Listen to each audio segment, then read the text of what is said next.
Nous avons décidé de décentraliser les REMA cette année pour l'envoyer à Bobo Dioulasso et faire un REMA Next à Bobo pour les seules raisons que Bobo est une ville culturelle qui a beaucoup de talents, et ces talents-là ont besoin aussi de profiter des REMA. Vous savez que depuis quelques années que Bobo Dioulasso nous demande, des acteurs un peu de partout du Burkina nous demandent aussi de pouvoir faire participer au REMA.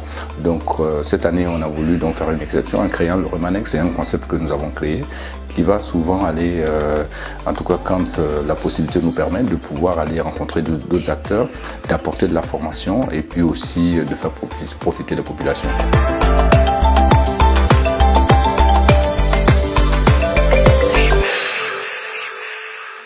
Et cette année, le thème global, c'est l'afro-digital créatif et économique en émergence. Et donc, toute la question du digital dont les Africains se sont accaparés aujourd'hui. Vous savez que l'Afrique a raté plusieurs révolutions, donc industrielles et tout.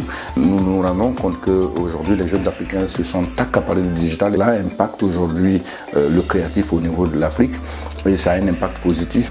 Sur le continent, on découvre des styles courants, des courants musicaux nouveaux. On a eu toute la traversée donc, de l'afrobeat aujourd'hui qui a modernisé beaucoup de visions au niveau créatif. Et puis aussi d'Amapiano. Et donc on est en train de vouloir, on veut pour cette année que les thématiques se portent dessus. Justement des sous-thèmes comme par exemple libérer la créativité africaine, comme briser les frontières ou comme accéder à une audience globale vont être développés.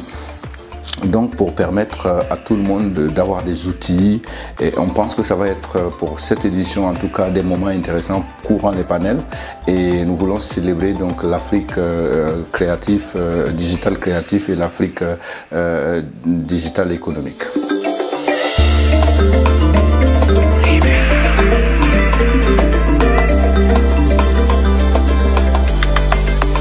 Nous avons commencé depuis 3 ans maintenant avec le REMA Play, qui est le grand concert de clôture, et nous avons vu l'engouement et nous voyons des milliers de personnes qui se déplacent pour venir suivre ce concert ici en direct à la télé. Les populations s'y intéressent, donc on a vu que les REMA Play donc ont apporté au REMA à toute la question qui est autour, donc les discussions, les panels, les workshops, les formations, les showcases, ont apporté aussi une plus-value et une visibilité donc plus grande au REMA.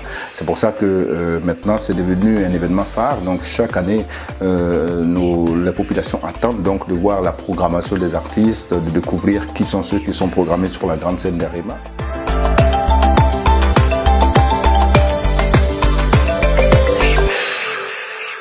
Et le mot que je veux lancer aux acteurs, c'est vraiment dire à tous les acteurs que les REMA sont là. C'est vraiment octobre, et avec Ouagadougou qui devient la capitale de la musique africaine, et inviter tout le monde à venir à Ouagadougou pour ceux qui sont dans la sous-région.